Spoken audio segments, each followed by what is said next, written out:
welcome to the We Talk Health Podcast, the official podcast for West Tennessee Healthcare.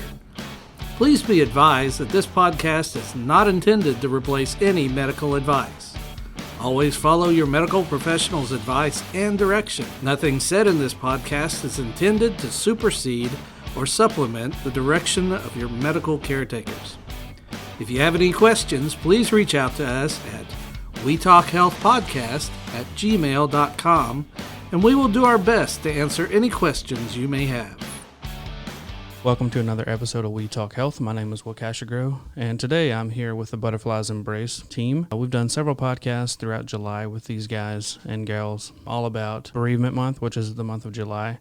Today I've got LeighAnn Sutton, Deena Kail, marybeth.dunagan, Scott.Bloodworth, and Rachel.Ryan. How are y'all today? We're great. Thank you so much. Joining us on the phone is Miss Deena Kail. She's the Executive Director of the Women and Children's Services. Deena, how are you?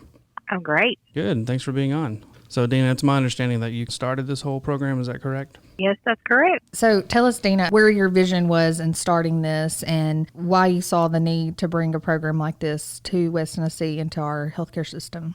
Well, I'll try not to go back to the very beginning of time, but I am a labor and delivery nurse at the beginning of my career. So absolutely, caring for moms is the most important thing to me. And as a staff nurse at the bedside, I often asked to care for the patients that were experiencing stillbirth and loss because I wanted to provide them the very best care possible. And so I was a little bit selfish about that. And so I think that passion and that love and seeing that need at the bedside is really where my vision began. And then as I moved into management roles and over the years, having the opportunity years ago to start our program, having send staff, I actually was trained as a result through sharing bereavement counselor back in the 80s when nobody knew what that was. And then we were able to add one person years ago that her job was to help us with making phone calls to our moms and families that had lost babies. And so we started very small, and then that kind of changed, and we grew to add the Serenity Garden and add that piece of it and had the memorial walk each year, the Walk to Remember. And knowing that the need was just continuing to grow and that we were only touching a small piece of the population and reaching only a small number of the moms that we needed to, began to think about how do we expand this and how do we continue to do more and more for these families because they need our love and support so much during this very difficult time. So a group of us started brainstorming, and as I've shared with LeighAnn, our original brainstorming was that we need a nurse to head this up. And as we talked more about that and the needs of what this really needed, it was very evident that we needed someone who was a social worker, who had experience with hospice, and could really bring that different dynamic to the team because we had the clinical side. And so I felt very fortunate that we were able to find that perfect person to lead this project, to truly develop our perinatal hospice and our bereavement program, and was able to hire LeighAnn 3 years ago and have continued to grow this team with. We always had a little bit of pastoral care, but not truly the level of pastoral care that we have now. And then most recently being able to add Marybeth and bring in not only that professional side, but also that personal experience side of loss and helping us as a team and pulling in Rachel.Ryan as our child life specialist. So it's been just an awesome experience to see it grow and to see the numbers that we've impacted and now to be caring for patients and making a difference in the emergency department. It's just amazing. I totally agree. That was an awesome way to describe it, Deena. So maybe we can start with a description of truly the impact that we make. Maybe we could talk a little bit about the number of families that we reach per year and exactly how that impacts not just our little, area around Jackson, but the whole West Tennessee community. So we reach out to every corner of West Tennessee. We have no limits, no boundaries of where we serve families and patients, whether they come through an affiliate hospital, whether they actually are admitted here to our hospital at Jackson General, or it could be that they are a community referral, someone who didn't deliver anywhere locally but live in this area and still need that support. And I think that's a huge impact that we are able to make. So, Deena, this is Rachel. Do you recall when you were kind of doing some back research, what was alarming to you that there was needs that were not being met? I don't know that there was necessarily the data to support originally.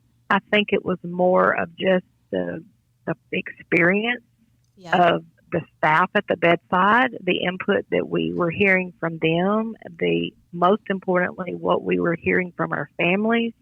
At one time, several years ago, we did have a parent support group.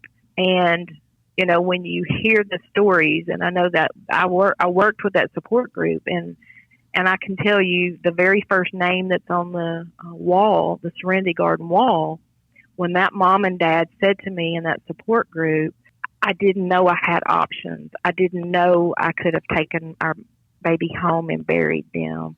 I didn't get any of the memorial things, the memory making that we do now. And so I think more than anything, it came from them not even knowing what they were missing. It was a piece of it for me. Which is so heartbreaking. So, they didn't have any idea what was out there. Right. Yeah. And how did we start equipping our nurses and the staff that were taking care of these patients to help? You know, that's when we created the initial checklist of what do we provide to these families and what do we do through this process. I really think it came more from my experience with the families and the staff of this need is just continuing to grow and we have to do more. Deena, if you'll tell us, we do have a partnership with Heaven's Cradle, which is a fund of the foundation with Gary and Abby Lackey in memory of their son, Davis. And if you'll tell us, I know that partnership and relationship with the Lackeys, it started well before the program started. So tell us how that came about. Absolutely. Abby, when she was actually experiencing that loss, her dad actually called me after Abby called him from the doctor's office when they had gotten the news that Davis didn't have a heartbeat. So Bobby's first questions to me were, what do I do and what do I say and those kinds of things. So I vividly remember that phone call driving down the interstate. And so, you know, seeing them and helping them through that process, and she had great support both in friends and family, and she actually, you know, requested some things that we were not actually doing at the time, the molds and some of those things that in talking with friends that they shared, these are things that you need to do. And then after, you know, going through that experience, she actually came to me, met with me and a couple other people in the department and said, you know, I want to make a difference. I might not can make a huge difference, but I want to start with a small amount, start a fund. She knew then she wanted to call it Heaven's Cradle, and in memory of Davis, and how do I keep this alive and make a difference for other people. And so the number one thing that she wanted to do was to be able to provide financial support to families that couldn't afford to pay for burials. That was first and foremost. And so that's where it started, and that's where the foundation fund began, and that was the beginnings. And then we continued to grow, and fundraisers began that focused just on that. The Twilight Run that started out with a rooftop rendezvous, a dinner on the top of the garage across the street, and, you know, became very, very successful and has continued to provide way more. The second thing I remember asking for after we kind of got that going was staff education. So that was kind of the second goal that we started with, was how can we impact staff education to have the tools to be able to provide the appropriate care for our families. So that's kind of the beginning as I recall it. I think one of the other things to point out that they've helped fund are the caring cradles to help give the families a little bit more time at the hospital with their babies as well. Like I say, those were the early goals, and we continued to add goals as we moved along. And we were the first in the United States to receive the caring cradles. Cuddle cots actually were those in the beginning, and because of Heaven's Cradle, we were able to provide those to the families. They've done Been an awesome partnership. Yeah, for sure. Deena, you said this is all amazing stuff, where the program started, where it came from. So where's it going? So I definitely want to elaborate on the impact that educating and supporting staff has made, the consistency and having someone there at the bedside that is trained specifically to care for a grieving family. That makes a huge impact in how a family receives care in our hospital. A minute ago, you mentioned staff education. Why is it important for the staff to be educated in this direction? It's very important that we have staff members that are trained, because the job of taking care of a family that's grieving is difficult in itself. The emotion that's involved, trying to stay strong for that family and allow them to experience the most time that they can with their baby and create some good positive memories. You know, that's our goal of having families deliver here at our hospital. So that's already a difficult job.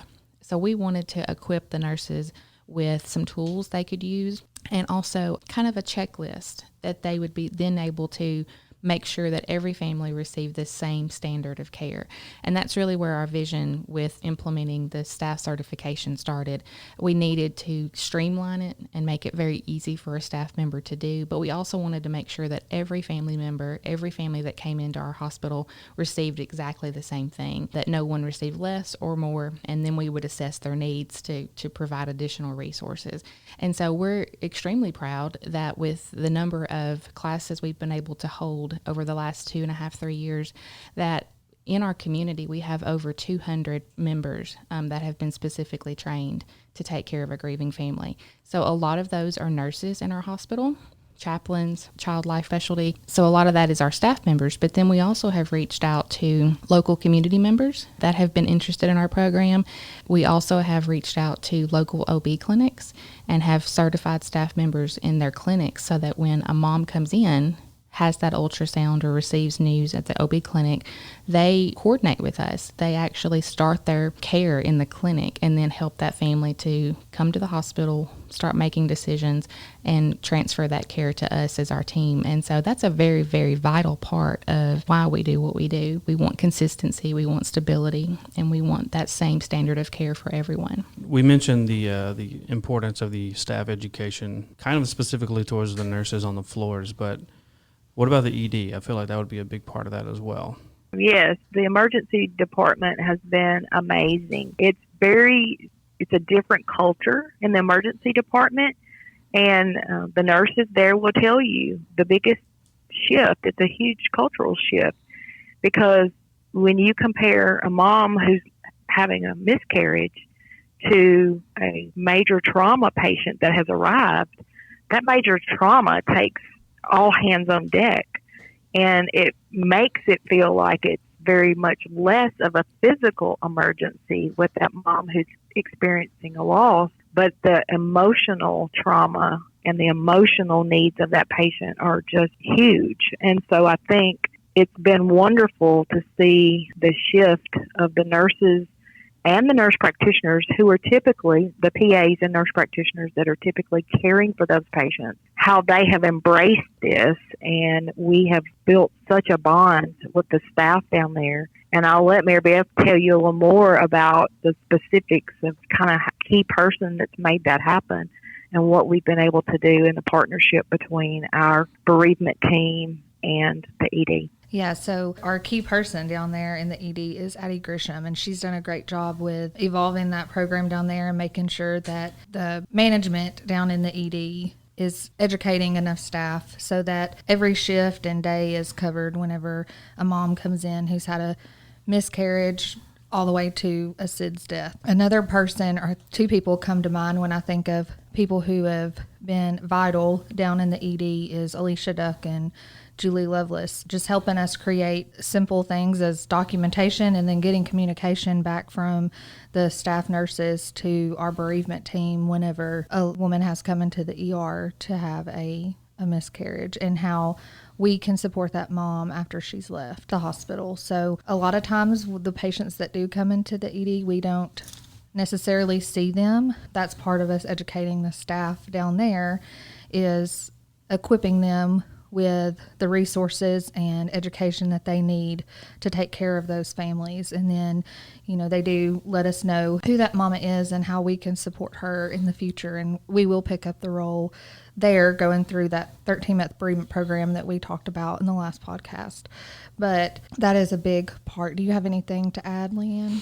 I would say that probably the community is not aware that in the hustle and bustle of a very fast-paced, trauma-oriented ED that we have a private area for our grieving families. And so they're able to be taken into a different section, triaged very quickly, have the one-on-one sit-down support they need from a certified staff member. And most people, might have a bad impression of what an ED looks like and feels like because it's so fast-paced. But we have been able to create a very unique environment there that our families have a quietness, a peacefulness, a private place, and that nurse and that provider are able to sit down and go through all of the needs and support measures and resources. And so that mom might be discharged home, or she might be admitted to the hospital. So there are so many scenarios and ways that we can help. But every ounce of resources that we have for a mom that's admitted to the hospital that we actually meet face to face, we have those same resources in the ED. And I think that's a huge accomplishment that the community needs to be aware of, that we are providing that same standard of care for ED patients as well. So this program is all encompassing. It's not just focusing on the mom. It's not just focusing on siblings. We also want to make sure that the dads are included in that. And I feel like this program is doing a better and better job of doing that. Scott, do you want to talk a little bit about that? When LeighAnn brought me on board, I was getting ready to start a doctoral program. And in the course of that program, I wondered what the course of my study would be. And I settled, actually, as a result of this program, I settled on how fathers deal with perinatal loss. And that's kind of been the focus of my study. So I've just been kind of observing what is already in place. LeighAnn and the crew do a great job at that. I'm more of an observer at this point. I can throw in my perspective as a male and what I perceive. And then talking to the dads, that's not been off base. But, it's a learning process. I enjoy, I guess, for lack of a better phrase, I'm kind of the whipping post. I can be the whipping post. When dads need to grieve, we've had dads that have punched walls coming down the hallway, have been so frustrated, and just been there for them to vent to things that they would not say to a female. They don't mind saying to another male. And we've put you in that position several times because as being the male on our team, you've been able to reach the fathers and the grandfathers in a different way than I could. So that's why the team concept is so important, because we have you on our team that can, guide them to express their grief in the way they need to, not necessarily how the mom is grieving. And that's huge. And that knife kind of cuts both ways, I guess, because there are also, and then it goes back to what you said about the team, there are times that a male is not going, he needs to talk to a female, but he can't talk to his wife. True. And he needs somebody that he can talk to, vent to, and say, this is really what I want to say, but I can't say it to my spouse. Mm-hmm. And we're blessed to have that dynamic. Yes. We are, definitely. Rachel? I've seen with fathers, oftentimes they're the ones that are talking to the kids at home about what happened. True. Because mom is still in the hospital, and they may go home and check in on the kids, or they may be the ones to talk to them on the phone because mom's been on medicine and is trying to take care of her body and heal. And so oftentimes they're tasked with relaying the information to the kids. And so that can be very impactful on a dad. That's one of the first questions I tend to ask is, do the kids know? And we talk through that. And so that's something I try to do is equip the parents with the information on how do you even start that conversation. The fathers are very brave in a sense where a lot of times they've either already done that or they're impacted later. They don't realize how hard that was at the moment. Well, that also gives them a chance to be involved. That's one of the greatest setbacks, I think, in being a dad, is having to stand on the sidelines and not knowing how to help. How do I help my spouse? And it puts them at a major disadvantage because our society kind of places them in that caregiver role. And if they cannot be the caregiver, if there's nothing they can do to fix the situation, it's very frustrating for them. So that, that particular out is a way for them to participate. This is a lot of great information. We've actually done another podcast about the father's perspective of losing a child. So if you're interested in listening to that, it's called A Father's Grief. It's 2 or 3 episodes ago, so feel free to check that out. Marybeth.Dunagan's husband, Matt, is actually on that podcast talking about his perspective of all that. So feel free to check that out. Well, this has been a great episode of We Talk Health. If you ever have any questions about the Butterflies Embrace team, each of their email addresses are going to be listed underneath their names in the description of this podcast. There's also a link to the website for different services offered by the Butterflies Embrace program. If you have any other questions, feel free to address those to wetalkhealthpodcast@gmail.com. This has been another episode of We Talk Health.